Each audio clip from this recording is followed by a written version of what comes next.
Retirement के बाद यह मेरी पहली दिवाली थी। मेरे मन में उन सभी वर्षों की यादें ताज़ा हो गईं जो मैंने सेवा में बिताए थे, खास तौर पर वरिष्ठ पदों पर रहते हुए। दिवाली से एक हफ्ते पहले लोग तरह तरह के उपहार लेकर आना शुरू कर देते थे। उपहार इतने ज्यादा होते थे कि जिस कमरे में हम सारा सामान रखते थे वह किसी उपहार की दुकान जैसा लगता था। कुछ चीज़ों को लोग घृणा भरी नज़रों से देखते थे और उन्हें हमारे अनजान रिश्तेदारों को देने के लिए अलग रख देते थे।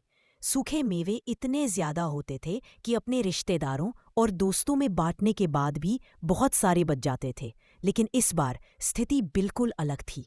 दोपहर के 2 बज चुके थे, लेकिन कोई भी हमें दिवाली की शुभकामना देने नहीं आया था। मैं अचानक भाग्य की इस उलटफेर से बहुत ही उदास महसूस कर रहा था। अपनी इस सोच से बचते हुए मैंने एक अखबार का आध्यात्मिकता वाला कॉलम पढ़ना शुरू कर दिया। सौभाग्य से मुझे एक दिलचस्प कहानी मिली। यह एक गधे के बारे में थी जो पूजा समारोह के लिए देवी देवताओं की मूर्तियों को अपनी पीठ पर लाद कर ले जा रहा था। रास्ते में जब वह गांवों से गुजरता तो लोग मूर्तियों के आगे सिर झुकाते। हर गांव में पूजा अर्चना के लिए भीड़ जुटती।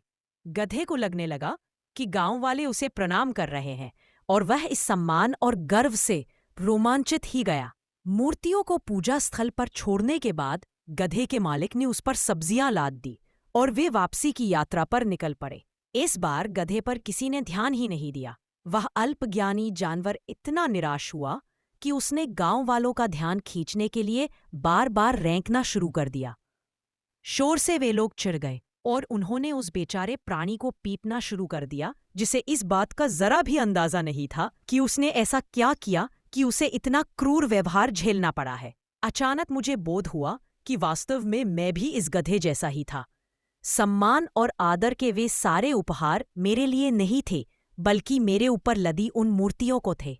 अब जब मुझे इस सच्चाई का बोध हुआ तो मैं मेहमानों का इंतजार करने के बजाय मैंने दिवाली मनाने में अपनी पत्नी के साथ शामिल होना चाहा, लेकिन वो भी मुझे साथ लेने के मूड में नहीं थी। उसने तीखा जवाब दिया, जब मैं इतने सालों से कहती रही कि तुम गधे के अलावा कुछ नहीं हो तो तुमने कभी नहीं माना, पर आज एक अखबार में छपी खबर ने सच्चाई उजागर कर दी तो तुमने उसे तुरंत स्वीकार कर लिया।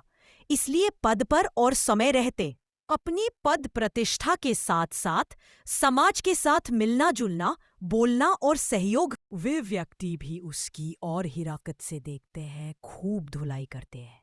इंसान का सरल स्वभाव ही इंसानी जिंदगी को आत्मसंतुष्ट, सरल और सफल बनाता है।